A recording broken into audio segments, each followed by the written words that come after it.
Bonjour à tous et bienvenue à cette deuxième webconférence de notre matinée consacrée à l'immobilier tertiaire et plus précisément à ce que nous avons appelé ce matin l'IMO as a Service. Alors je suis Bastien Cagny, directeur de la rédaction de Workplace Magazine et j'aurai le plaisir d'animer nos discussions jusqu'à 12 heures, soit environ 1h15, 1h15 de discussion ensemble. Alors avant de démarrer, je dois vous donner quelques informations pratiques sur notre webinaire. Alors sachez tout d'abord que vous avez la possibilité de poser des questions tout au long de la conférence via l'onglet questions de votre module qui se trouve normalement à droite de votre écran. Alors nous, on va essayer de relayer vos questions tout au long du débat et puis surtout, on tâchera de réserver évidemment un temps d'échange en fin de session pour y répondre.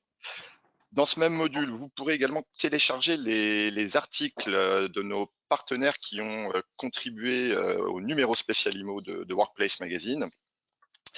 Et enfin, notez que cette conférence est enregistrée, donc très rapidement, vous recevrez par email un lien qui vous permettra d'accéder au replay de cette conférence.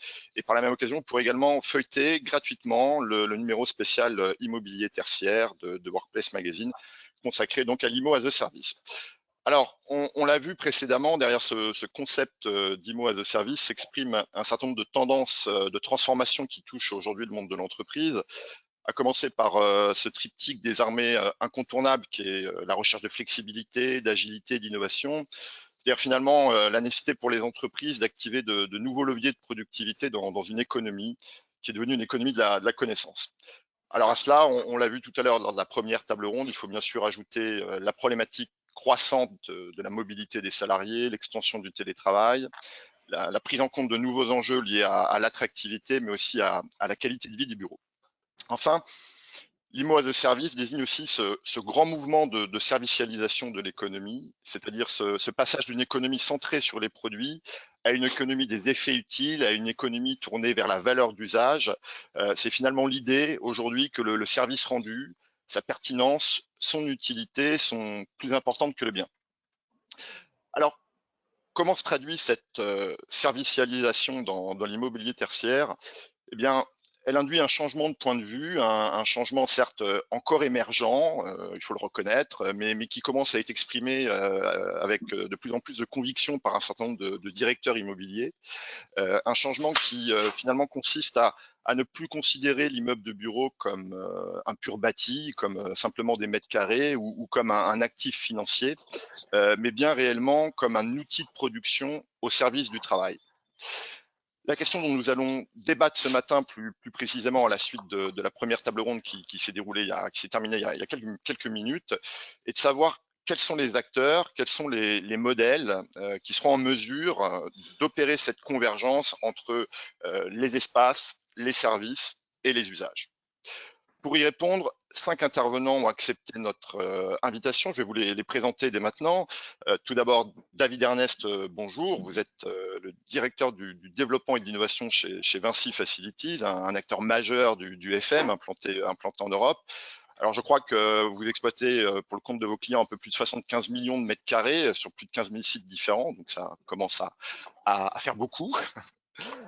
Stéphane Ben-Simon, bonjour, bienvenue également. Vous êtes à la tête de Wojo, anciennement Nextdoor, lancé en 2014 initialement par Bouygues Immobilier, avant d'être rejoint par Accor en 2017 à hauteur de 50% du capital. Et je précise ce point parce qu'évidemment, la présence d'Accor dans le capital de Wojo a son importance dans la suite de nos discussions.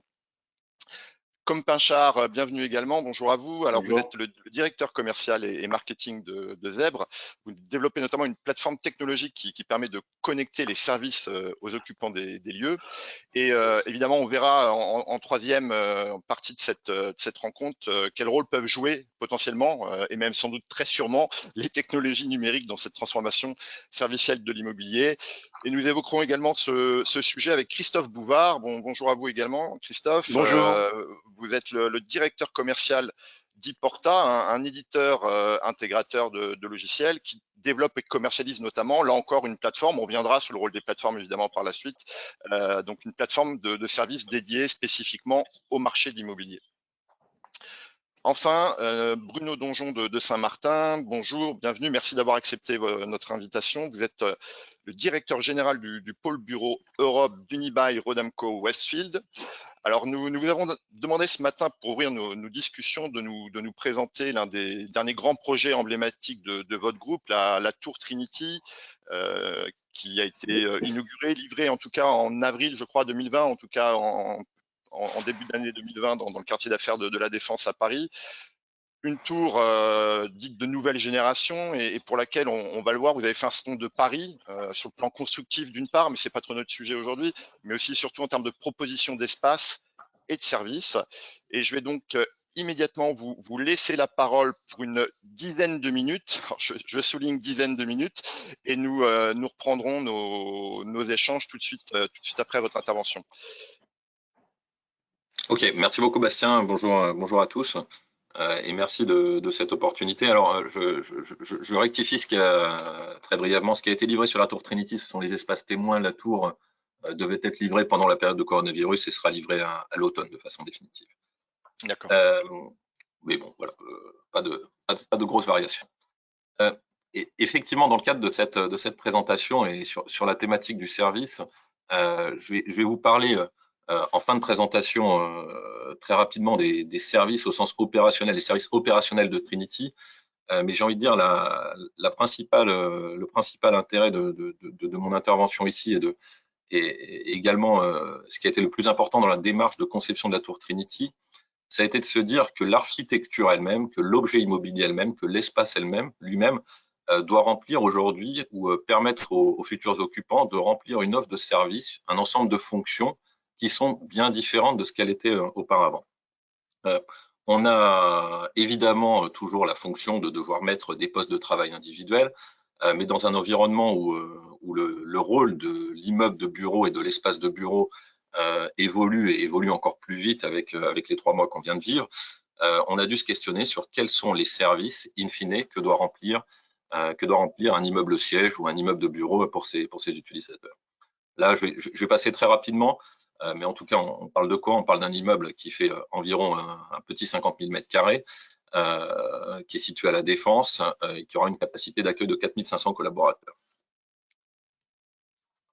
Aujourd'hui, je pense que vous l'avez déjà bien dit dans la première table ronde et on le redira toujours plus lors de la deuxième.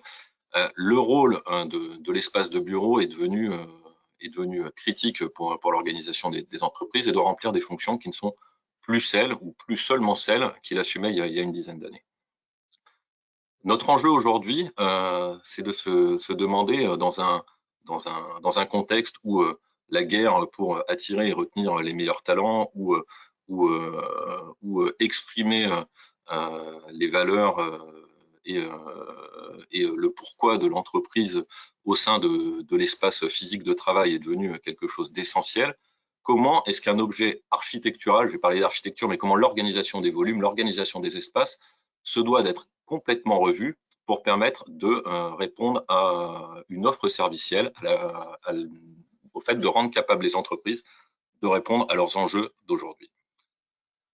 Alors on sait, je caricature volontairement en employant le mot service de façon un peu systématique dans cette présentation, mais vous allez comprendre le pourquoi. On essaie de répondre au travers de la conception de ces nouveaux espaces au travers de l'architecture, pas uniquement au travers du design ou pas au travers des services opérationnels qu'on va venir apporter dans l'immeuble, un certain nombre de problématiques qui sont extrêmement importantes, qui sont au cœur de la vie et des enjeux des entreprises aujourd'hui, et qu'on se doit d'adresser, et ça serait une erreur de penser qu'on ne doit pas les adresser au travers de la conception même des espaces. On va s'intéresser à un service ou à rendre possible un service qui est du recrutement, et je vais le regrouper avec l'attractivité et l'engagement des talents. Comment est-ce que l'architecture doit participer à cette offre servicielle? Je vais le résumer en une phrase. Pour l'architecture, c'est un design qu'on aimerait avoir chez soi pour les collaborateurs, mais que le collaborateur ne peut pas s'offrir. Une conception des espaces qu'on rêverait d'avoir, d'habiter dedans, mais encore une fois, qui n'est pas à la portée du premier venu. comment est-ce qu'on favorise et design les espaces pour repenser le lieu physique comme le lieu où doit se faire la rencontre et l'espace de collaboration du collaborateur. Encore une fois, on a tous expérimenté le télétravail. Le lieu physique, c'est le lieu où on va devoir se rencontrer. Comment est-ce que l'organisation architecturale des espaces, avant même toute notion d'aménagement intérieur par l'occupant et d'environnement de travail, comment est-ce que l'architecture doit favoriser ces rencontres et cette collaboration? Enfin, comment est-ce qu'on doit avoir une offre qui vient toujours dans cette logique de rencontre et de collaboration, mais également de partage? Comment est-ce que l'architecture peut venir accompagner les éléments de vie de l'entreprise et apporter un vrai service qui va être sur de meilleures conditions pour permettre de développer un service de partage, un service de célébration au sein de la vie de l'entreprise? Alors, la tour Trinity, quand on l'axe, là, vous regardez la photo de gauche sur l'écran, donc là, on est sur la façade principale de Trinity. Ce qu'on voit sur la gauche, ce sont les ascenseurs qui ne sont pas encore en fonctionnement. Sur la droite, on va retrouver un ensemble de donc sur un ensemble de 4 niveaux, des très grandes terrasses et des lieux de créativité atypiques. Je vais vous expliquer sur la slide suivante pourquoi est-ce que ces espaces sont particulièrement importants pour nous. Tout d'abord, le premier service, on est encore une fois dans l'engagement et dans le recrutement du collaborateur. Aujourd'hui, pourquoi est-ce que j'ai envie de venir sur mon lieu de travail? Pourquoi est-ce que je dois et pourquoi est-ce que j'ai envie de venir sur mon lieu de travail? La principale réponse qu'on apporte à cette question chez nous, c'est de proposer un design qui est très domestique, des matériaux qu'on a envie de retrouver chez soi, mais avec une qualité d'exécution qu'on ne peut pas retrouver chez soi. Donc là, vous voyez, ça va être une grande première. Et ça a posé un certain nombre de questions en matière de réglementation de sécurité incendie. Comment est-ce qu'on ramène du matériau comme du bois au sein d'une tour de bureau? Parce que tout bêtement, aujourd'hui, chez moi, j'ai envie d'avoir du parquet. Au bureau, j'aurais envie d'avoir du parquet dans ce genre d'espace. Comment est-ce que je permets à chaque collaborateur d'expérimenter une terrasse? On rêverait tous d'en avoir une à Paris, encore plus après avoir vécu 3 mois de confinement, avec des vues exceptionnelles. Que je ne pourrais pas m'offrir chez moi, alors qu'encore une fois, c'est quelque chose dont je rêverais. Là, on a un vrai vecteur de recrutement, un vrai vecteur d'engagement. J'ai envie de venir sur mon lieu de travail parce que c'est un lieu qui est désirable et qui me donne une motivation supplémentaire pour me déplacer de chez moi et venir sur mon espace de travail. Quelque chose qui peut apparaître comme un gadget, mais qui est encore plus vrai à l'espace qui est encore plus opportun aujourd'hui dans la période post-coronavirus. On équipe également nos tours, comme une tour comme la tour Trinity, avec la capacité d'ouvrir une fenêtre. Ce sont les petits ouvrants qu'on voit avec une poignée. Je suppose que c'est pas facile de le voir en mode webinar.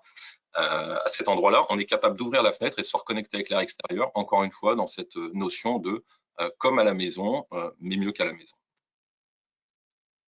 La lumière, le contact avec l'extérieur. Là, on est sur les paliers d'une tour. C'est absolument pas ce qu'on a l'habitude d'expérimenter dans une tour de bureau pour ceux qui le connaissent ou pour des raisons de sécurité incendie. D'habitude, les ascenseurs débouchent sur des zones qui sont très, très contraintes à l'abri de l'air, à l'abri de la lumière, comme on le dit souvent.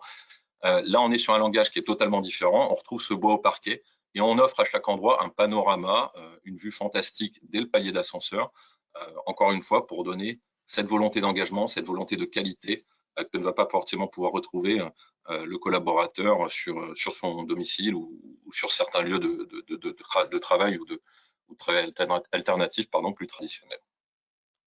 Maintenant, si on parle de la rencontre, on se doit de concevoir l'espace, et là, je n'aurai pas le temps de l'expliquer dans le webinaire, on se doit de concevoir l'organisation même des espaces pour favoriser la rencontre. Il est fini le temps où on se dit c'est quelque part l'aménagement intérieur uniquement qui va créer la sérendipité, qui va créer la façon pour les gens de se rencontrer au sein d'un immeuble.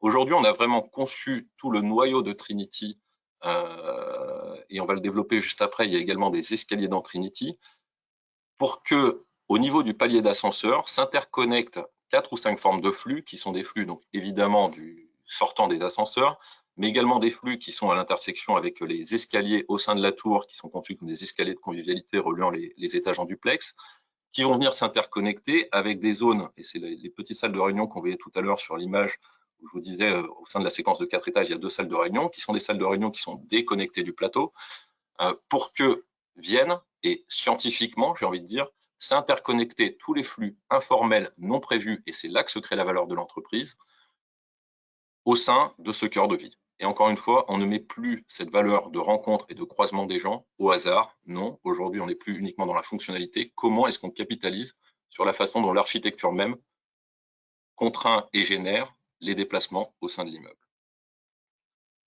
Le rôle des escaliers, là encore une fois, ça remplit deux rôles. Donc là, vous voyez, on est sur le palier d'ascenseur, on a cet escalier de convivialité, c'est une première dans une tour, et ça vient s'interconnecter avec des espaces qui sont conçus spécifiquement pour la créativité qu'on verra juste après. On est dans un langage encore une fois domestique, quelque part, je rêverais d'avoir un duplex à Paris, je rêverais d'avoir une terrasse à Paris, je rêverais de l'avoir avec du bois. Comment est-ce que je vais pousser tous ces codes et surtout comment est-ce que je conçois l'intégralité des flux de circulation au sein de l'immeuble pour qu'ils s'interconnectent à un endroit où la valeur d'échange au sein de l'immeuble sera maximisée. Là, on est sur les petites salles de réunion dont je vous parlais. On les imagine ici, là, c'est l'espace témoin de Trinity, j'invite tout à chacun à venir le voir. On l'a aménagé comme une cuisine d'étage, mais ça pourrait être aménagé comme une creativity room ou comme quelque chose de très différent. On demande sans cesse à nos salariés d'être plus créatifs, d'être plus décadrés, d'inventer. Si on ne se donne pas des salles qui sont, par leur localisation au sein de l'immeuble, par la façon dont elles sont desservies par les flux, par leur architecture même, qui sont différentes, ça ne sert à rien de leur demander d'être plus créatifs. On peut accrocher 3 stickers sur les murs et mettre des tableaux Velleda en se disant ça va être formidable, ça va être une salle de brainstorming. Peut-être, et pour nous la réponse est évidemment oui, que l'architecture et la localisation de ce genre d'espace au sein du bâtiment doit être pensée pour favoriser l'échange et la créativité, encore une fois. Le genre de terrasse qu'on va pouvoir expérimenter sur Trinity, là encore une fois, la terrasse, il ne faut pas la concevoir uniquement comme un lieu d'agrément ou une terrasse pour fumeurs, c'est absolument pas ça, c'est des lieux dans lesquels on doit pouvoir travailler, être créatif, qui doivent être connectés à ces cœurs de vie, à ces cœurs d'intersection des flux, comme on vient de le voir juste avant, parce qu'à la fois, on peut répondre à une double valeur, la valeur de créativité et la valeur de schéma augmenté qui rend le lieu de travail désirable, donc qui vient m'aider dans ma démarche de recrutement. Les plateaux, évidemment, on se doit d'être sur quelque chose de très flexible, très lumineux, mais encore une fois, avec une grande volonté que l'organisation spatiale de ces plateaux et que les flux du plateau soient vraiment dédiés et analysés scientifiquement pour venir créer un maximum de valeur d'échange. Toujours dans cette notion de lieu inattendu, donc ces salles de réunion que vous avez pu voir avant, là c'est un autre exemple et on a beaucoup d'exemples sur Trinity. Comment est-ce que parfois on offre au sein de l'espace un endroit qui va, au sein de l'immeuble, un endroit qui est dans une architecture qui est complètement différente, qui va pouvoir servir de showroom, qui va pouvoir servir d'espace événementiel déporté, qui va pouvoir servir d'espace d'échange de créativité. Encore une fois, on se doit au travers de l'architecture même du bâtiment, et c'est l'architecture qui fait une bonne partie du travail. On fait beaucoup plus avec l'architecture qu'avec le design. Le design, il accompagne l'architecture, mais si l'architecture n'est pas dessinée pour le service, encore une fois, le design ne pourra que pallier aux défauts de l'architecture. Comment est-ce qu'on apporte au travers d'espaces inattendus et exceptionnels des services ou la capacité pour nos occupants de venir intégrer les services dont ils ont besoin? Maintenant, je passe sur la notion de partage très rapidement. La notion de partage, aujourd'hui, qu'attendent, encore une fois, le rôle d'espace physique, d'interaction physique, de rencontre du lieu de travail est évidemment beaucoup plus important qu'il ne l'était auparavant. Est-ce qu'on peut se permettre d'avoir des auditoriums qui sont au deuxième sous-sol de l'immeuble, à l'abri de l'air, à la lumière? C'est pas forcément là que j'ai envie d'organiser une grande session de recrutement. C'est pas forcément là que j'ai envie de partager les valeurs de l'entreprise. C'est pas forcément là que j'ai envie d'organiser un grand événement client. Donc aujourd'hui, ce genre d'espace de partage, on leur donne plutôt le meilleur de l'immeuble, plutôt que de leur donner les parties contraintes de l'immeuble. Encore une fois, en se disant, aujourd'hui, le rôle de l'espace physique, c'est la rencontre et le partage. Idem pour le lobby, on conçoit ces espaces comme des lieux polyvalents qui peuvent vivre toute la journée. Je vais aller très vite. On a évidemment intégré une application et l'espace, mais je pense qu'on en parlera peut-être pendant le webinaire, mais en tout cas la capacité de contrôler à la fois l'espace de travail, la climatisation, les paramètres de confort, mais également d'intégrer tous les paramètres occupants, à savoir réserver une salle de réunion, trouver un collègue, etc. C'est évidemment un enjeu fort pour le service de demain au sein de l'immeuble. Les services de l'immeuble, on y intègre bien entendu pour un immeuble de cette taille-là une offre de fitness. Encore une fois, on pense que les espaces qui doivent être dédiés aux services doivent être plutôt conçus comme les bons espaces, les meilleurs espaces, là où auparavant, pour une foncière ou pour un gros opérateur immobilier, on aurait plutôt eu tendance à mettre encore une fois ce genre d'offre dans des espaces plus contraints. Donc aujourd'hui, on retrouvera par exemple cette offre de fitness au 25e étage accessible à tous les occupants.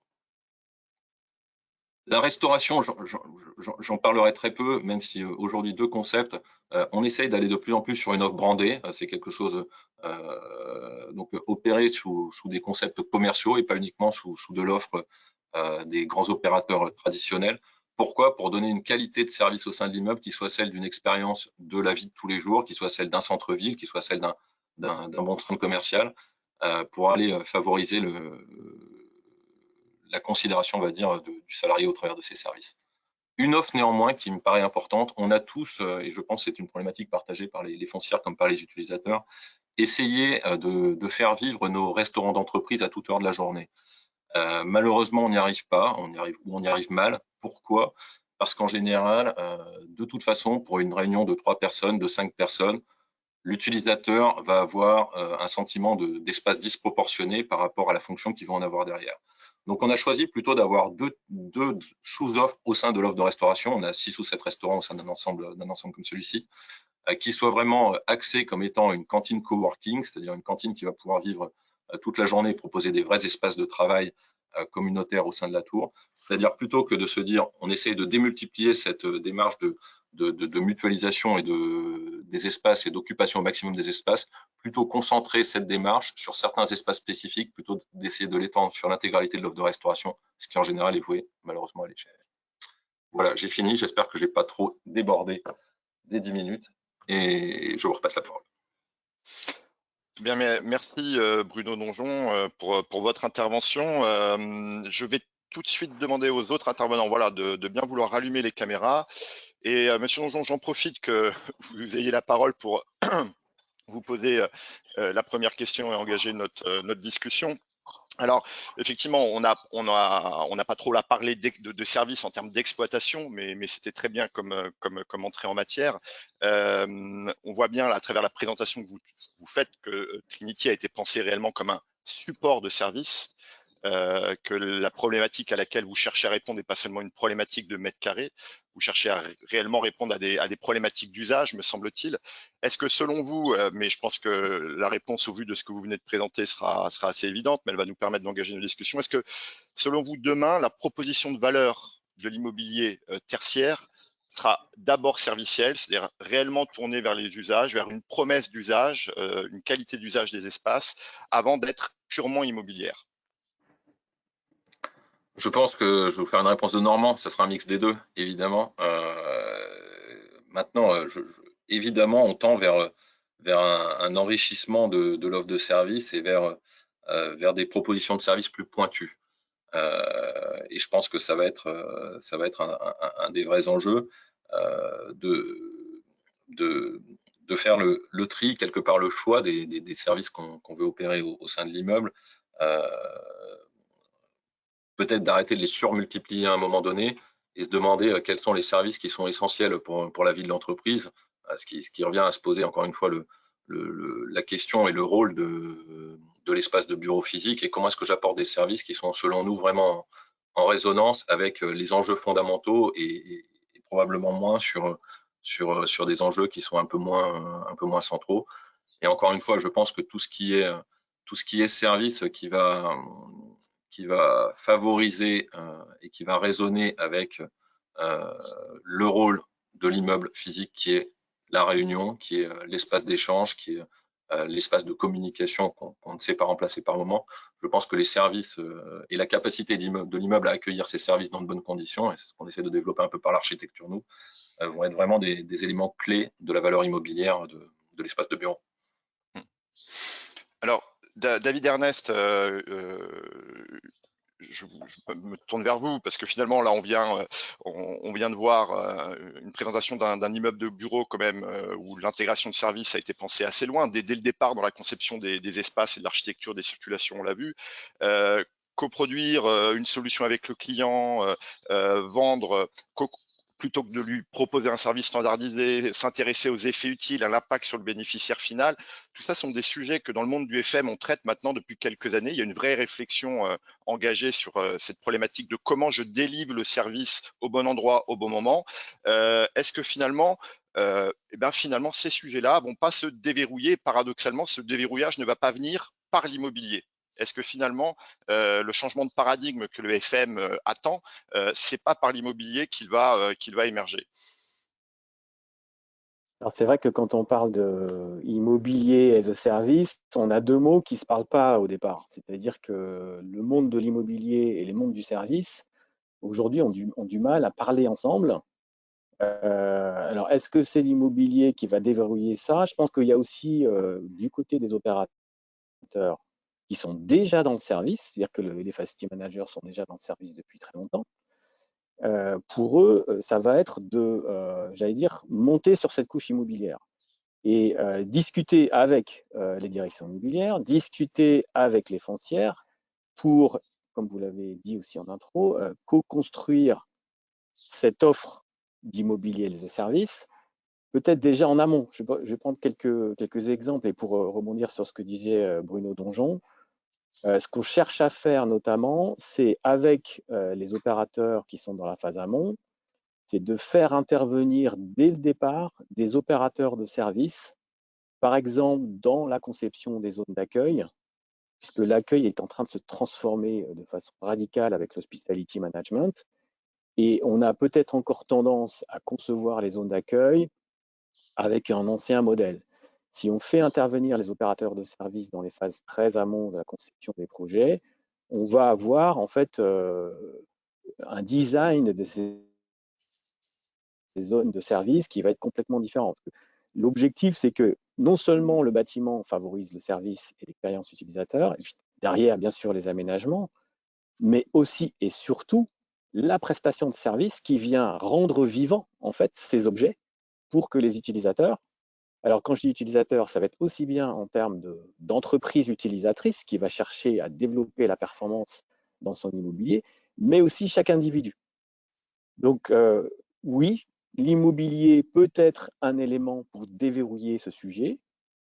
L'enjeu pour les opérateurs de facility management, c'est d'aller sur cette couche immobilière, de ne pas avoir peur d'y aller. D'une certaine manière, c'est oser y aller.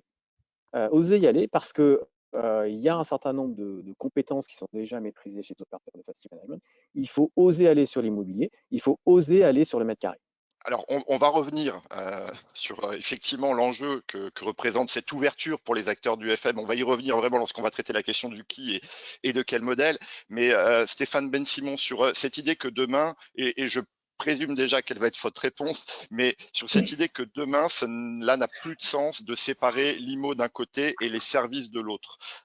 Est-ce que, selon vous, vraiment, c'est le sens de l'histoire? C'est-à-dire qu'aujourd'hui, l'attente des entreprises est d'avoir une réponse globale, finalement une sorte de guichet unique où ce que j'ai, c'est une problématique, qu'elle soit RH, qu'elle soit organisationnelle, qu'elle soit une problématique de production. Et ce que je veux, c'est une réponse à cette problématique et pas finalement des mètres carrés d'un côté, des services de l'autre. Ouais, évidemment, je suis dans ce sens, comme vous en doutez, puisque nous, c'est la clé de notre proposition de valeur numéro un, qui est de tout rassembler avec un seul interlocuteur unique que Wojo et que les acteurs de coworking peuvent proposer. On est à une période charnière avec ce que nous avons vécu. On se retrouve avec des entreprises qui se posent. Il n'y a pas une seule entreprise aujourd'hui, j'ai envie de dire même dans le monde, uniquement en France, qui se pose pas la question de comment retravailler l'environnement de travail, en intégrant évidemment la dimension du télétravail. Donc, nous, notre rôle, c'est de réinventer l'environnement de travail avec effectivement cette notion de service, à la fois pour les entreprises qui viennent chez nous, mais pour créer un lien entre ces entreprises, pour leur permettre plus d'efficacité et de productivité, parce que c'est ce qu'ils recherchent, et ne pas oublier le plaisir. Bruno vient d'en parler avec des espaces et d'architecture qui sont réinventés, mais le plaisir et l'enrichissement partagé et les rencontres, c'est aussi les femmes et les hommes qui organisent le lieu. Vous faisiez mention de notre actionnaire Accor sur cette dimension humaine qui est majeure dans l'organisation de l'espace. Donc, pour toutes ces raisons, le service est au cœur du dispositif et vient s'ajouter à cela maintenant cette notion de flexibilité et donc cette porte d'entrée unique qui offre la flexibilité, Les économies potentielles, puisque à la clé, il y a des économies importantes à la clé, la productivité, la performance, le plaisir, sans oublier cette notion de RSE qui est de plus en plus importante dans les entreprises, c'est-à-dire le bien-être au travail, le développement durable sur les immeubles. Tout ça réuni avec un seul partenaire interlocuteur qui sait de quoi il parle, et parce que c'est un métier euh, euh, très pointu, même si ça paraît un peu bizarre de le dire comme ça. C'est vraiment un métier très pointu que d'organiser l'environnement de travail et de répondre à toutes ces questions que nous demandent beaucoup d'entreprises et qui veulent aussi partager entre elles. Alors, vous avez prononcé le mot flexibilité, on en a beaucoup parlé lors de la première table ronde, mais je vais vous reposer la question aujourd'hui, même si évidemment c'est très compliqué dans le contexte d'incertitude auquel aujourd'hui on est confronté, mais bon, tout le monde quand même, je crois, on a vu des chiffres circuler, on annonce 20% de taux de vacances sur l'immobilier francilien. Euh, euh, on peut s'attendre raisonnablement à ce que les entreprises émettent la volonté de rationaliser leur mètre carré. Est-ce que finalement cette recherche de flexibilité, elle va pas être un élément qui va conduire à finalement regarder la problématique de ces espaces de travail sous l'angle du service et finalement être un accélérateur de cette tendance? Bah, Peut-être, nous, on Bruno, l'observe. oui. Allez-y, Pardon. monsieur Ben-Simon. Oui. Nous, on l'observe tous les jours, hein, depuis le déconfinement. On n'a jamais eu autant de demandes, d'accompagnement des entreprises pour gérer leur flexibilité. Typiquement, une entreprise ou un département d'un grand groupe, puisque nous, on accueille à la fois des PME, start-up et évidemment des grands groupes qui viennent s'installer chez nous, nous pose clairement la question. Nous étions 100 dans notre département ou dans notre entreprise. On souhaiterait avoir maintenant 50 ou 70 postes et le reste de pouvoir jouer sur la rotation ou sur les différents espaces que vous proposez dans Paris ou pour nous, avec l'offre que nous proposons dans les hôtels, des différents spots et des relais qui existent dans tous les hôtels Accor. Et c'est ça, cette flexibilité-là. Ils réduisent le coût, du coup, puisqu'il y a moins de postes, il y a moins d'emprise surface, donc l'immobilier est mieux géré, il y a plus de flexibilité, il y a plus de services adaptés. Donc oui, effectivement, maintenant, c'est cette notion-là qui va conduire les entreprises à transformer leur environnement de travail. Bruno Donjon, sur ce point, lorsqu'on parle d'économie servicielle, on parle bien de cette idée de rendre service. Est-ce que vous, demain, en tant qu'acteur de l'immobilier, rendre service à vos clients, c'est aussi leur proposer cette flexibilité dans la gestion de leur espace de travail, dans le fait d'adapter effectivement ces espaces et les coûts associés à leur activité? Comment vous, en tant qu'acteur acteur de l'immobilier, vous voyez émerger cette demande auprès des entreprises? Alors, là-dessus, deux réponses, et puis quelque part, les réponses à court terme sont probablement pas celles de long terme. Je pense qu'à court terme, les entreprises vont vivre des moments de réduction de coûts, de réduction de mètres carrés. Et j'ai envie de dire que je pense qu'un réflexe assez naturel va être, les entreprises sont très souvent engagées sur des baux longs vis-à-vis des foncières. Ça nous donne pas le beau rôle hein, dans cette période-là. Mais évidemment, il pourrait y avoir quand on a déjà des mètres carrés sur lesquels on est engagé pour 4 ans, 5 ans, 6 ans parfois, je pense qu'il va y avoir, comme à chaque crise immobilière, comme à chaque crise économique, un mouvement de rapatriement vers les surfaces sur lesquelles les entreprises sont engagées sur le moyen terme. Donc à court terme, j'ai envie de dire, je suis pas sûr que l'enjeu de flexibilité soit pas géré en fait de facto par les engagements qui sont déjà là et de se rapatrier sur les engagements les plus longs, tout bêtement. Maintenant, si je regarde sur le plus long terme, je pense que par exemple, l'offre de coworking au sein d'un très gros immeuble de bureaux comme celui dont je viens de vous parler, c'est évidemment quelque chose qu'on réfléchit et qu'on est capable d'intégrer quasi comme un service, d'avoir un gros opérateur de coworking comme on a un restaurant d'entreprise, comme on a un fitness, pour être capable d'offrir aux entreprises occupantes, par exemple, de cet immeuble, soit la capacité d'accueillir leur écosystème tiers, des startups, des entreprises dans lesquelles qu'elles incubent ou autres, ou tout simplement d'avoir une soupape à portée de main d'ajustement de leur mètre carré qui peut être géré par un immeuble par une offre de coworking. Donc je pense vraiment qu'il va y avoir deux temps dans cette réponse. Je pense qu'effectivement, il y aura un mouvement de flexibilité. J'ai envie de dire, ça fait déjà relativement longtemps que les bailleurs se sont habitués à donner la capacité de rendre tel ou tel espace ou telle surface qui est prise à bail au bout de 3 ans, de 6 ans, de 9 ans, des capacités d'extension, etc. Je pense que la prochaine démarche, c'est de s'associer peut-être dans les très gros ensembles, avec une composante coworking pour venir apporter sur place une soupape d'ajustement.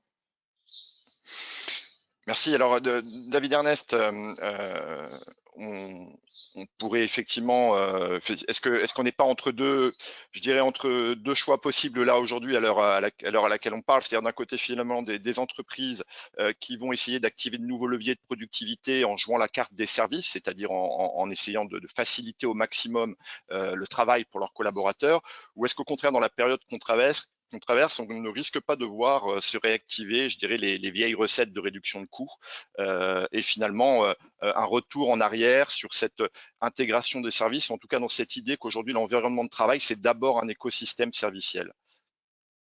Je crois qu'on peut avoir les deux en même temps. C'est-à-dire que la pression sur les coûts, de toute façon, elle commence à se faire sentir. On ne sait pas exactement quelle va être la tournure de la crise, s'il y en a eu une ou pas, mais il y aura une pression sur les coûts. Et en même temps, il y aura ce sujet de développer peut-être ce qu'on appelle les hubs de service, enfin, ou les immeubles très corporate et à haute qualité servicielle, où là, il faudra investir massivement dans le service et même au-delà de ce qu'on fait aujourd'hui. Donc, il n'est pas exclu qu'on ait une gamme d'offres dans les espaces et dans les services avec des immeubles de très grande qualité et très servicés, et par ailleurs d'autres espaces, peut-être des tiers-lieux internes aux grands groupes, qui sont des espaces plus support, peut-être moins servicés.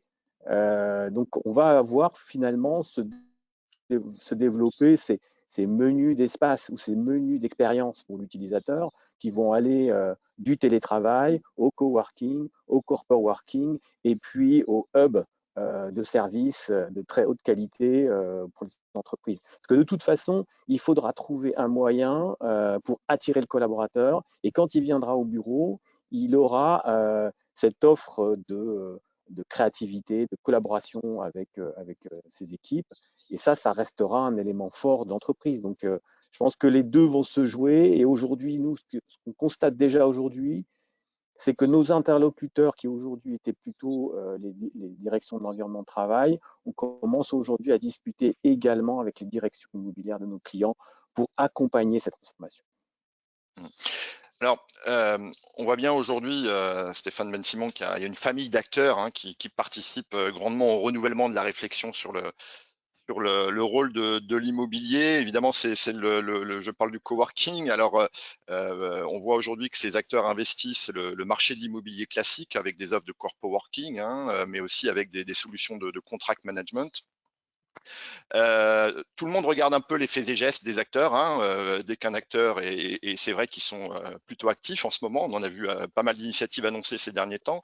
Donc au moment où tout le monde regarde et analyse le moindre de vos faits et gestes, est-ce que finalement votre enjeu en tant que porteur de ce modèle-là et pas justement de démontrer votre capacité à déployer des solutions servicielles dans lesquelles, là encore, on ne sépare plus la question des espaces, des usages et des services, parce que finalement, tout le monde attend que vous nous démontriez, je dirais, aussi la faisabilité économique des offres convergentes entre services, mètres carrés et usages. Oui, c'est le rendez-vous des prochains mois. Là, on est vraiment dans le money time sur le fait de démontrer qu'avec ces changements de paradigme que nous vivons, les opérateurs peuvent proposer aux entreprises, à leurs collaborateurs eux-mêmes, une nouvelle façon de travailler avec cette notion on le disait, de flexibilité, mais flexibilité dans le nombre de postes, flexibilité dans la durée, flexibilité dans les lieux. Et donc, nous, on a la possibilité de transformer ces espaces, d'investir également des nouveaux espaces, des tiers-lieux. Je parlais des hôtels qui sont par définition nombreux, installés partout en France et en Europe. Et on va donner comme ça ces relais. Mais également, pourquoi pas travailler sur des pieds d'immeubles. On travaille beaucoup avec Bouygues Immobilier sur des pieds d'immeubles qui pourraient être transformés comme des corners de coworking pour faciliter le télétravail. Et toute cette population, toute cette communauté serait capable d'aller dans n'importe quel de ces endroits. Il faut que maintenant on se renouvelle, qu'on innove, qu'on réponde à cette demande impérieuse des entreprises de revoir complètement leur façon de travailler et encore une fois cette flexibilité tout en gardant la productivité, l'engagement et le rattachement à l'entreprise. Alors oui, on a un rendez-vous. On a aussi ce rendez-vous avec les bailleurs, les landlords, avec qui on travaille aujourd'hui pour essayer de réinventer le modèle de développement de ces espaces. Je le dis souvent, jusqu'à présent, on avait une relation assez classique, disons, dans notre relation, avec une prise à bail, une longue durée, un travail en commun sur la configuration de l'espace. Je pense qu'on va maintenant passer, je l'espère, à une deuxième étape dans le timing un peu moyen terme qu'évoquait Bruno tout à l'heure, c'est de se dire comment on travaille main dans la main avec les détenteurs d'assets pour construire ensemble une nouvelle approche et pas simplement avoir une relation de lease ou de bail ou de paiement de lease. Et donc, c'est pour ça que l'approche du contrat de management, comme il existe sur l'hôtellerie, a certainement du sens. Il inclut le propriétaire de l'immeuble dans l'approche. Certes, il lui fait prendre plus de risques parce qu'il n'y a pas de garantie de loyer, mais il peut créer plus de valeur et conserver le lien avec les clients et avec le monde qui bouge.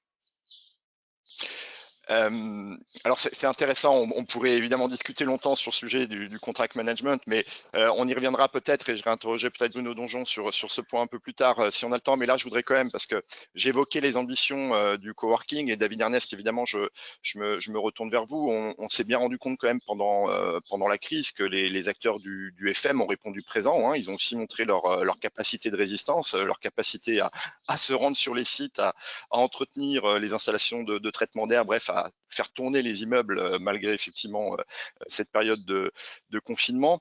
Et pourtant, justement, on en a déjà parlé ensemble, mais on sait quand même que l'enjeu face à cette servicialisation de l'immobilier, que l'enjeu aussi pour les acteurs du FM est aussi de changer de position, de changer de posture. C'est-à-dire que trop souvent, effectivement, et c'est peut-être là où est la force du coworking finalement, hein, par rapport à vous, pardon de souligner ce point-là, mais finalement, on vous considère trop souvent comme des sous-traitants. Voilà, et des sous-traitants qui doivent répondre à une demande, alors que d'un côté, on a des acteurs qui, eux, sont déjà dans une politique de l'offre. Alors tout à fait, c'est exactement le sujet. Le paradoxe, c'est que finalement, les opérateurs de FM sont déjà des spécialistes du service et depuis longtemps. Ils sont non seulement des spécialistes du service, mais ils sont aussi des spécialistes du bâtiment. C'est-à-dire qu'on l'a vu pendant la crise du Covid, il n'y a pas de bâtiment qui fonctionne, il n'y a pas de service dans un bâtiment si les installations techniques du bâtiment ne sont pas opérationnelles. Et en plus, en période de Covid, à gérer le risque sanitaire lié à ces installations. Donc ça, c'est une fonction absolument indispensable pour pouvoir assurer cette qualité de service à l'utilisateur. Le deuxième volet qui est très important et qui est un atout du facility management, c'est ce contact avec l'utilisateur final, que ce soit le technicien, l'agent de propreté, l'hospitality manager. Toutes ces personnes-là sont des personnes qui sont au contact de l'utilisateur final et qui développent cette expérience utilisateur. Donc, il y a une force incroyable là-dedans. On est en train de développer, et c'est le cas de tous les opérateurs de FM, en particulier chez Vinci Facilities, des solutions numériques aussi pour accompagner ces services, exploiter la donnée et transformer les services en fonction des usages qui sont faits des espaces et des services.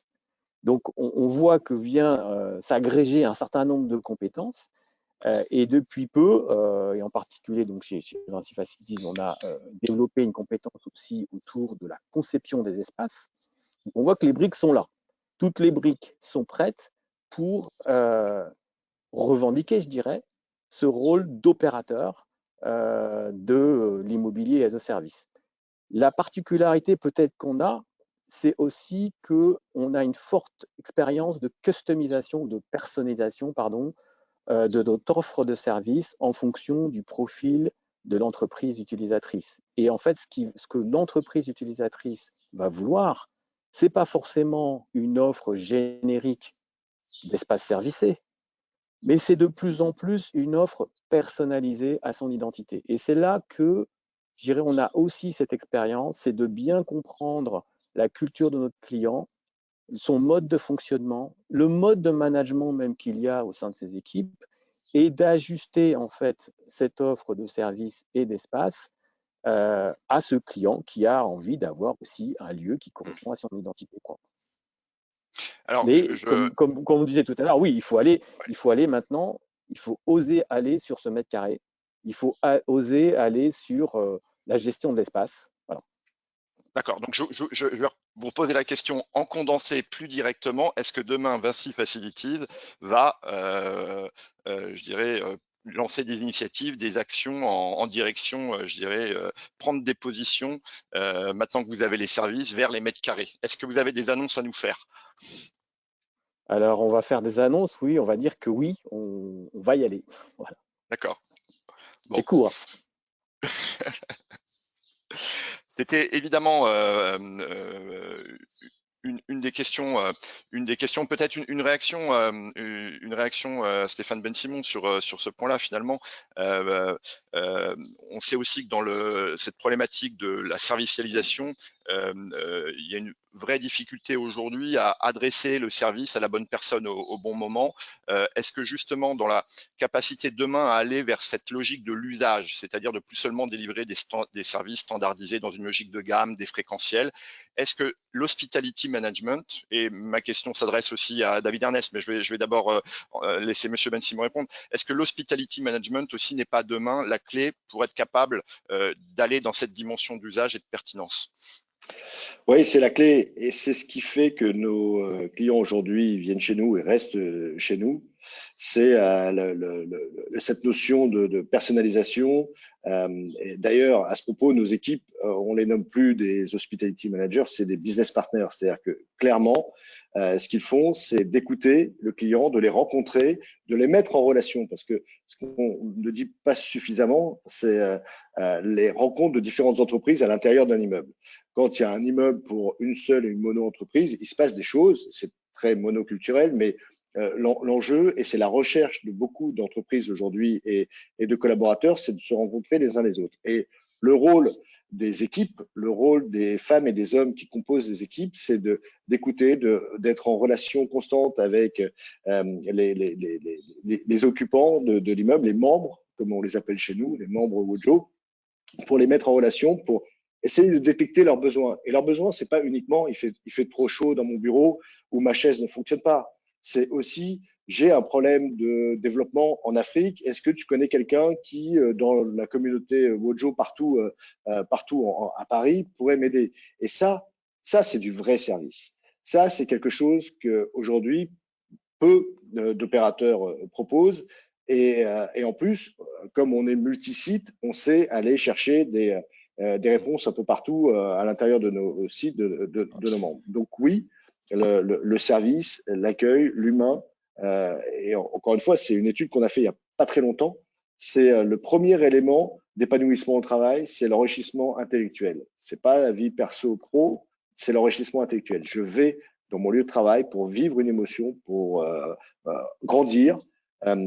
Si ceux qui m'accompagnent là-dedans m'aident à cela, c'est tout bénéfice pour l'entreprise et pour le collaborateur. Alors, David Ernest, je vous l'avais promis quand même la possibilité de répondre sur cette question avec une réponse très, très courte sur demain le rôle clé que peut jouer l'hospitality management dans cette capacité d'intégration des services adressés au bénéficiaire final. Alors, c'est exactement ça. C'est aujourd'hui l'hospitality management a été développé chez Vinci Facilities depuis 2 ans. Effectivement, hein, comme le dit Stéphane Ben-Simon, c'est une prestation qui est héritée du monde de l'hôtellerie. C'est-à-dire, en fait, on fait entrer les codes de l'hôtellerie dans le tertiaire. Au départ, c'était perçu comme une prestation annexe et aujourd'hui, chez Vinci Facilities, c'est un élément stratégique du développement de Vinci Facilities. À terme, ça devient le cœur de notre offre. Et autour de l'hospitality management, les questions de performance durable, les questions de performance technique, les questions de performance des espaces vont être pilotées par cet Hospitality Manager, c'est ce qu'on fait déjà sur un certain nombre de sites avec nos clients. Très bien. Alors, je soulignais quand même le rôle demain de l'hospitality management dans la relation de service. Avant de parler du digital, évidemment, de comment aujourd'hui. Alors, je vais faire une comparaison qui va faire, je sais, hurler certains, mais si on regarde ce qui se passe du côté du retail, du côté du commerce, on voit bien que l'une des grandes leçons des leaders du e-commerce, c'est d'avoir montré comment la création de valeur passait désormais par cette relation de service. Et finalement, et vous me direz si vous êtes d'accord avec ça, mais finalement le coup de maître d'Amazon est d'avoir réussi à industrialiser cette relation de service en exploitant les technologies digitales. Alors je le disais, évidemment, la relation de service, elle repose beaucoup sur l'œuvrant, sur effectivement sa capacité à connaître les utilisateurs. Donc je précise bien ce point. Maintenant, le temps de notre table ronde n'est pas infini, donc on réabordera ces questions sans doute plus tard. Mais j'en reviens vraiment quand même sur les technologies digitales. Quel rôle vont jouer demain les algorithmes, les objets connectés, les big data dans la capacité à adresser un service à des bénéficiaires, donc un service qui soit réellement pertinent et personnalisé, comme Pinchard sur ce point, votre commentaire? Oui, oui, il est sûr qu'on a entendu beaucoup de mots depuis du début. J'ai retenu évidemment des services performants, flexibles, personnalisés. Et donc évidemment, tous ces mots-là mis bout à bout coûtent cher. Personnaliser des services, c'est être au contact des gens. On ne peut pas avoir une personne humaine derrière chaque individu pour aller capter son besoin et lui apporter le service. La flexibilité coûte cher. On a parlé de cette dualité entre l'immobilier qui est immobile par nature et les services qui sont en perpétuelle reconfiguration. Et donc, la flexibilité coûte cher. Et donc, derrière, il y a un mot qu'on va aborder là, qui est la notion de business model. C'est que pour que tout ça marche, il faut évidemment des business models extrêmement puissants. Et donc, une équation coût-bénéfice dans le bon sens. Et donc, du coup, évidemment, le digital a un rôle à jouer dans sa capacité de dématérialisation sur l'ensemble de ces problématiques-là. Alors, Christophe Bouvard, je citais Amazon de manière un petit peu provocatrice, mais finalement, est-ce que le rôle que vont jouer demain les technologies digitales, c'est dans cette capacité-là à délivrer un service adressé, personnalisé, mais en le faisant à un coût maîtrisé, hein, parce qu'on voit bien demain qu'on peut aller très très loin dans le service. Hein. Si on va dans un hôtel 5 étoiles, on aura effectivement des qualités de service qui vont aller très très loin. Simplement, David Ernest le rappelait, tout le monde ne peut pas se payer aujourd'hui ces services-là. Est-ce que finalement, le digital, c'est pas aussi pour des entreprises du FM, pour des entreprises de coworking, un allié essentiel pour maîtriser son modèle économique dans la délivrance du service? Il est certain que le numérique et les plateformes en particulier vont permettre de mettre en relation les espaces et les hommes.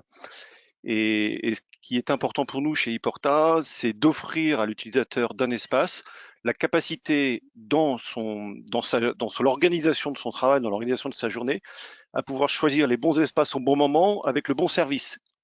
Et ça, c'est tout l'enjeu de la plateformisation et c'est tout l'enjeu de mettre à disposition des outils qui vont permettre de faciliter la vie des collaborateurs pour les libérer des contraintes, leur permettre de s'organiser, parce que ce qu'on a vu là avec cette crise du Covid et ce retour quasi normal, c'est que maintenant il faut planifier, il faut anticiper et il faut vraiment s'organiser pour que on puisse offrir aux utilisateurs cette tranquillité d'esprit et qu'ils soient concentrés sur leur dossier et les relations qu'ils ont avec leurs clients, leurs partenaires et leurs collaborateurs. Et je rejoins le sujet de Stéphane Ben-Simon, qui est de dire il n'y aura plus un seul espace pour l'ensemble des collaborateurs, il y aura une multitude d'espaces, mais cette multitude d'espaces, comme le disait Bruno Donjon, pourrait être réunie dans un immeuble en lui-même, mais aussi éparse sur une city, parce qu'on va voir qu'un collaborateur peut tout à fait démarrer sa journée au web café, dans un hall d'un Accor Hotel et puis rejoindre Trinity en milieu de journée et puis repartir en télétravail l'après-midi. Et que le numérique finalement, et vous le disiez aussi justement Bastien, le numérique avec toutes ces plateformes que l'on voit, finalement elles facilitent la tâche, elles mettent en relation, elles pilotent et surtout elles permettent d'anticiper et d'organiser.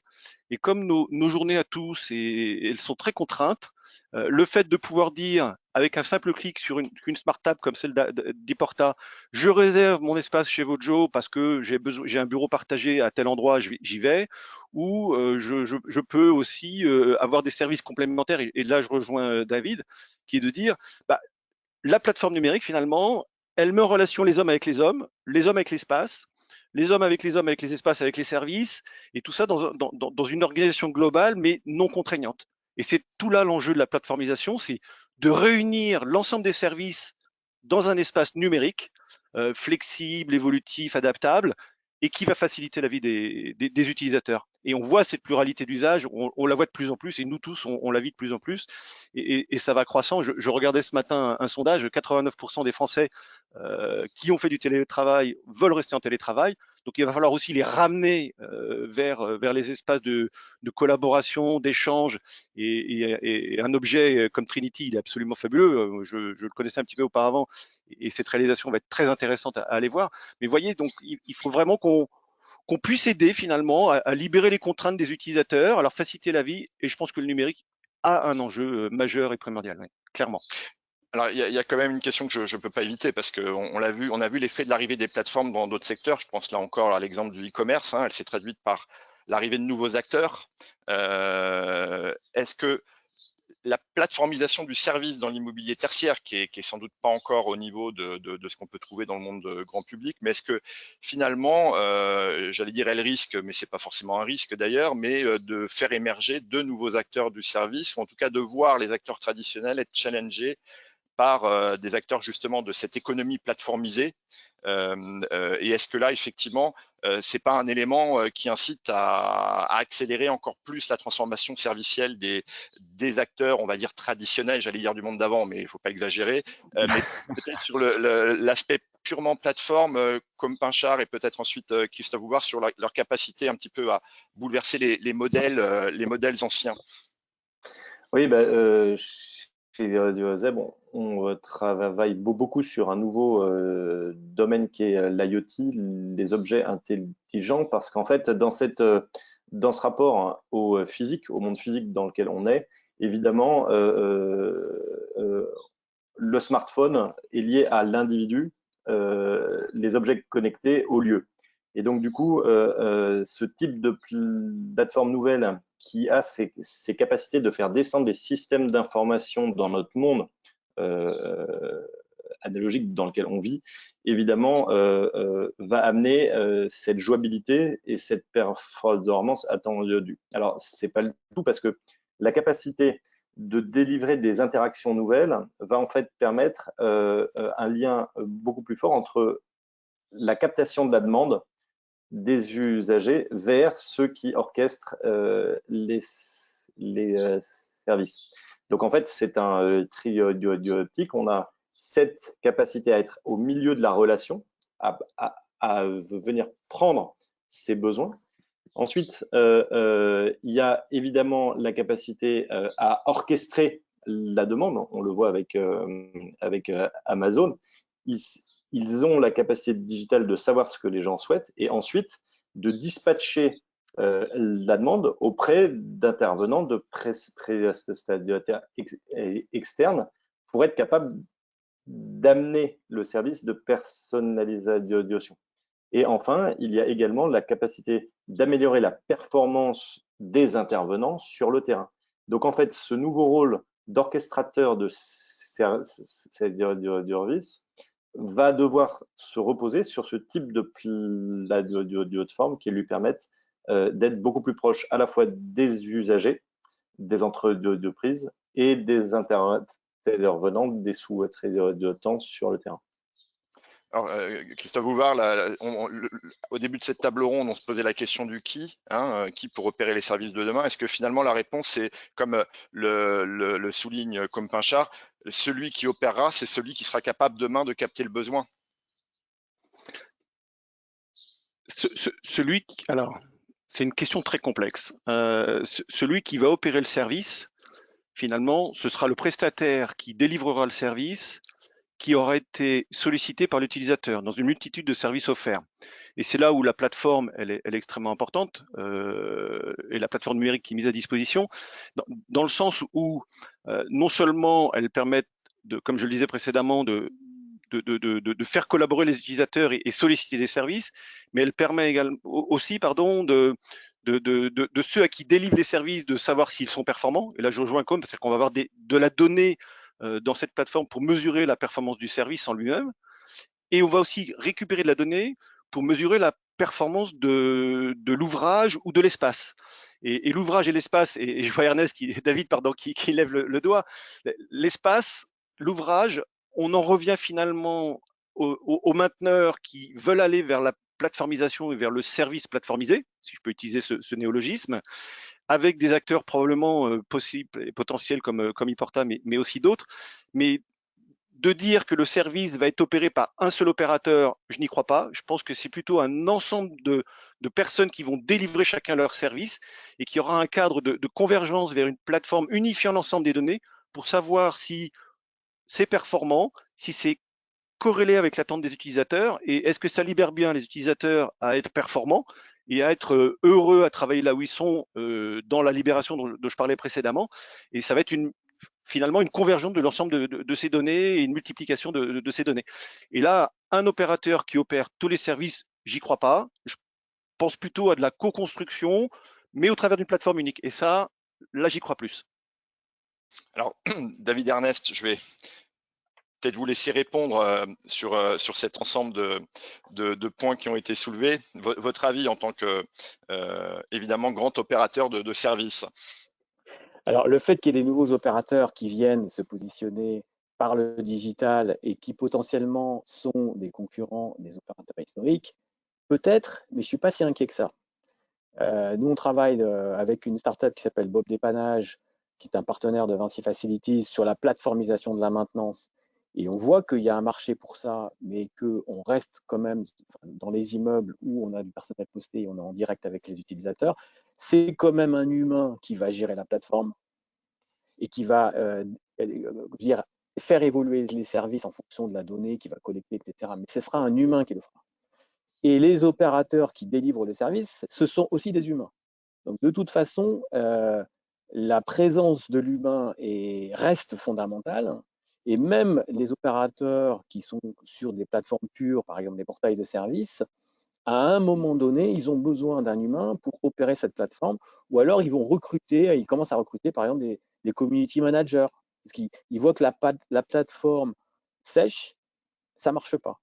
Il faut qu'il y ait derrière un community manager qui vienne animer la plateforme. Il faut qu'il y ait derrière finalement des humains qui viennent donner un sens à ces plateformes numériques. Donc, je ne suis pas archi inquiet de l'arrivée de ces plateformes. Je pense que c'est une condition nécessaire à la performance des services, mais le service reste délivré par des humains à des humains. Stéphane Ben-Simon, vous vouliez réagir? Oui, effectivement, c'est l'arrivée du digital, des plateformes numériques, c'est incontournable aujourd'hui dans l'expérience client. Après, il faut, comme le disait David, il faut bien séparer l'approche servicielle sur site. On reste un métier humain de contact, d'accueil. Pour l'avoir vécu dans une autre vie, dans celle de l'hôtellerie, les plateformes, ce sont des accélérateurs de flux ou de régler des problèmes techniques. Mais la réalité, c'est qu'il y a une expérience sur site qu'il faut délivrer et une plateforme peut aider en cela. Nous, chez Wojo, on a développé une app qui permet de rencontrer les membres de la communauté, mais on a quand même besoin d'un community builder sur site pour faire le lien. On a développé une app pour trouver tous les lieux qui permettent de se poser dans tous les sites Wojo, dans les corners et dans les spots Wojo développés dans les hôtels. Et ça, c'est un utilitaire très concret, puisque je me géolocalise et à 10 minutes de là où je suis, je peux trouver un endroit où me poser. Et donc, cette app qui est ni plus ni moins ce qui pourrait ressembler à quelque chose comme Uber App, où on met sa carte et derrière, je vais dans n'importe quel site, et puis je peux réserver ma salle de réunion, je peux commander à déjeuner. Donc, c'est un facilitateur. Et c'est incontournable maintenant. On ne peut pas imaginer de pouvoir rentrer dans un environnement de travail, dans un nouvel espace de vie, sans avoir ce compagnon au quotidien. Et on espère bien pouvoir bouger les choses là-dessus. Très bien. Alors, est-ce que vous m'entendez? Alors, comme par charge, je vous voyais réagir. Je vous laisse peut-être une réaction très courte avant une dernière question pour vous et de passer ensuite à l'échange avec le public. Oui, je partage ce qui a été dit. Là, la plateformisation n'est pas un nouveau modèle qui va balayer l'ensemble des acteurs traditionnels. Au contraire, c'est un outil supplémentaire à la main de ceux qui vont délivrer des services, mais de plus en plus indispensable pour venir orchestrer et assurer la performance sur le terrain et la performance vis-à-vis des utilisateurs. Donc, c'est absolument pas, j'allais dire, un danger. Au contraire, c'est pas la plateforme, le digital qui va remplacer l'humain. Vous l'avez très bien dit. Ce sont des humains qui délivrent le service.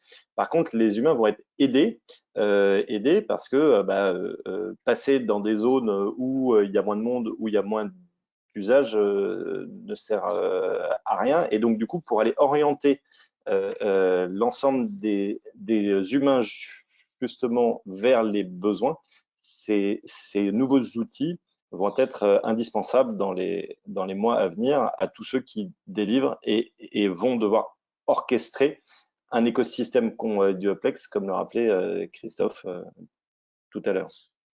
Alors, je vous propose maintenant de consacrer quelques minutes pour répondre aux questions du public. Je vais passer la parole à Sophie Vlodarzac, journaliste pour Workplace Magazine. Alors Sophie, est-ce qu'on a des réactions? Oui, tout à fait. Alors, on a notamment une question de Rémi qui demande demain quelle articulation entre les property managers, qui n'apparaissent pas d'ailleurs dans les titres de la table ronde, et les facility managers qui ont aujourd'hui, pour beaucoup, la maturité de gérer les services dans leur ensemble par la mise en place d'un pilote central. Peut-être, David, vous pouvez réagir là-dessus? Alors effectivement, les property managers développent également des offres de services, et notamment dans les immeubles multilocataires, où on va avoir cette problématique de mutualisation d'un certain nombre de services partagés pour l'ensemble des locataires. Et là, le property management a un rôle indispensable de pilotage et d'arbitrage de ces offres de services en multilocataires. Après, les opérateurs de ces services peuvent tout à fait être des facility managers. Et on a déjà le cas d'un certain nombre d'immeubles où, entre le property manager et le facility manager, on va se répartir la tâche. Je dirais, il y a un vrai rôle juridique et d'arbitrage pour le propriétaire qui est assuré par le PM, et un rôle d'opérateur par le facility manager. Donc, je pense que là, il y a des complémentarités entre les deux fonctions. Et si moi, je rajouterais, si je peux, pardon. Je vous en prie, Stéphane Ben-Simon et Christophe Bouvard ensuite. Désolé, Christophe. C'est bien, c'est assez révélateur la question et la réponse de David. Moi, je crois que les entreprises en ont un peu marre de toutes ces couches d'acteurs sur un métier qu'ils ne maîtrisent pas. Eux, leur job, c'est de donner l'environnement de travail le plus efficace possible pour créer l'adhésion de leurs collaborateurs, les conserver, les recruter, leur faire plaisir, les donner dans des conditions de performance. On a moi je découvre ce métier depuis quelques années seulement, mais je me suis aperçu de ces couches successives de facility management, de property management, d'opérateurs de lieux. Et ça, sans compter évidemment le propriétaire et le bailleur, ça devient insupportable pour n'importe quel directeur immobilier ou n'importe quel dirigeant d'entreprise qui ne sait plus à comment s'adresser. Et maintenant, en plus, il y a l'aspect digital qui arrive avec des nouvelles applicatifs. Donc, je pense qu'il faut simplifier et se dresser plutôt aux besoins des clients que garder cette nomenclature qui est quand même assez compliquée à gérer et à manager. Christophe Bouvard, vous vouliez réagir? Oui, absolument, parce que en fait, finalement, c'est la plateforme qui va permettre de réunir tous ces acteurs, qui va faire converger tous ces acteurs avec un référentiel commun au bénéfice des utilisateurs, au bénéfice des services qui leur sont délivrés. Et ayant ce référentiel commun, ils vont pouvoir partager des données identiques et ils vont pouvoir chacun porter leur pierre à l'édifice dans leur mission à eux, mais toujours en gardant à l'esprit de fournir le bon service au bon moment, au bon endroit, à la bonne personne, au bon prix. Et l'adhésion qui se fera sur les services, après, c'est les utilisateurs qui vont le décider finalement, à dire je souhaite acheter, parce qu'il va falloir, et vous le disiez Bastien précédemment, il y aura une monétisation de ces services et les entreprises vont graduer fonction de ce qu'elles veulent apporter en termes de QVT, en qualité de vie au travail, qualité de vie servicielle au sens large, on pourrait dire, parce que la vie au travail, c'est plutôt l'espace, et serviciel, c'est l'espace plus tous les services qui seront autour, en rejoignant ce que disait Bruno Donjon tout à l'heure. Finalement, cette plateforme numérique qui arrive et qu'on voit de plus en plus et que nous on porte depuis 20 ans maintenant, peut-être même un petit peu plus, c'est de réunir tout le monde autour de la table au bénéfice des utilisateurs avec un référentiel commun. Et c'est là-dessus qu'on va pouvoir bâtir les bons services au bon endroit et au bon prix, je pense. Alors pour créer l'adhésion. Merci. On a encore 5 minutes pour prendre encore une ou deux questions. Sophie? Oui, alors une question de Séverine. Comment organiser les relations avec les partenaires prestataires de services qui n'ont pas forcément le fonctionnement adapté à ce type de pilotage? Voilà, avec pour objectif de garantir la qualité opérationnelle des services. C'est une question. Allez chez Wojo. Là, ça s'appelle du facility management. C'est du facility management. C'est là où tout le monde se bagarre. Ah oui, non, mais c'est la définition même du facility management. C'est vrai que il y a tout un tas d'opérateurs qui servent donc l'environnement de travail, et derrière l'intégration de ces différents services, c'est vrai que c'est à l'origine, en tout cas, la fonction du facility manager. C'est aussi un reproche qu'on a pu faire au facility management, cette dimension de pilotage et d'intégration, il faut aussi le reconnaître. En fait, on est en train d'évoluer vers un autre modèle. C'est vrai qu'on a eu longtemps un modèle de pilotage généraliste, et là, on évolue vers un modèle de multispécialiste, c'est-à-dire d'avoir non seulement cette offre de pilotage, mais on pilote des spécialistes qui sont soit des tiers, soit dans le monde du facility management. Une dernière question, peut-être encore? Oui, alors une question qui concerne la mutualisation des services. Qu'en est-il justement de cette mutualisation des services dans l'immobilier pour les entreprises et pour les utilisateurs? Alors effectivement, c'est peut-être une question on va peut-être, Monsieur Donjon, on peut peut-être vous demander votre point de vue là-dessus. Finalement, on voit bien que la possibilité de déployer des services demain dans l'immeuble passe économiquement aussi par la possibilité de les mutualiser entre différents utilisateurs, y compris différents utilisateurs de différents sites. Non, tout à fait, et ça ouvre beaucoup d'autres questions sur les programmes mixtes. Donc c'est vrai que nous, c'est quelque chose qu'on recherche de plus en plus dans nos projets immobiliers. Je prends de plus en plus, on essaie de mixer, par exemple, quand on arrive à mixer une offre hôtelière et une offre de bureau au sein d'un même immeuble, à avoir les espaces de conférence qui sont opérés par l'hôtelier plutôt, parce qu'il y a une double vertu. Un, déjà, c'est une meilleure qualité d'exploitation générale parce que c'est un spécialiste de l'hospitality quand même. Et puis deux, ça maximise la valeur d'usage, donc ça baisse les niveaux de charge pour les utilisateurs bureaux, puisque quand l'auditorium ou les espaces de congrès sont pas utilisés par les utilisateurs de bureaux, en fait, ils sont bien utilisés, ils ont une vie économique et rentabilité économique propre. Donc effectivement, c'est des problématiques qui sont au cœur et qui rejoignent quelque part le qui opère, parce que si on veut mutualiser, il faut faire opérer non plus par des généralistes, mais plutôt par des spécialistes. Donc nous, on a plutôt une démarche de segmentation, au contraire de l'opération des services quand on veut les mutualiser là-dessus. Après, tout n'est pas possible, et je reprends l'exemple du RIE, et je pense que c'est vraiment une question sur laquelle beaucoup d'utilisateurs et beaucoup de bailleurs se sont penchés, de comment est-ce que comment est-ce que je peux donner vie à mon restaurant d'entreprise pendant toutes les heures de la journée. Encore une fois, je crois qu'il y a un moment, on n'a pas la quadrature du cercle et il faut faire peut-être mieux, faire moins, mais mieux, à savoir se concentrer sur une partie de l'offre, pas essayer de mutualiser toute l'offre et de la faire vivre tout au long de la journée, mais comment est-ce que j'ai 30% de l'offre qui déjà, elle, va pouvoir avoir une vraie utilisation temporelle élargie, par exemple. Oui, je pense que, pour rebondir, je pense que c'est la prochaine étape dans la transformation de l'immobilier, c'est cette mixité et cette possibilité de mutualiser.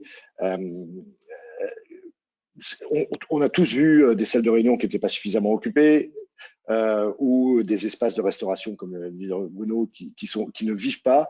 Donc, le fait de pouvoir créer peut-être des immeubles hybrides demain avec peut-être un preneur, mais également un opérateur qui fait venir aussi d'autres entreprises et qui permet cette mutualisation des espaces, est sans doute une piste à travailler, et qui permettent aussi de faire venir l'extérieur à l'intérieur sur des immeubles. Et je pense que c'est là où on devra travailler avec les investisseurs sur des nouveaux développements pour cette mutualisation et cette ouverture sur l'écosystème local. Comme Pinchard, juste une dernière réaction sur ce point, la mutualisation des lieux. Est-ce que justement là, le rôle des technologies numériques n'est pas de fluidifier et de rendre possible cette mutualisation? Parce qu'on voit bien hein, sur le plan organisationnel les problématiques que cela peut soulever. Si, encore une fois, on voit que un des freins, c'est le silotage de l'information. Donc, encore une fois, ces nouvelles plateformes capables d'agréger de multiples opérateurs de services et de faire partager l'information nécessaire à chacun, encore une fois, va être un accélérateur.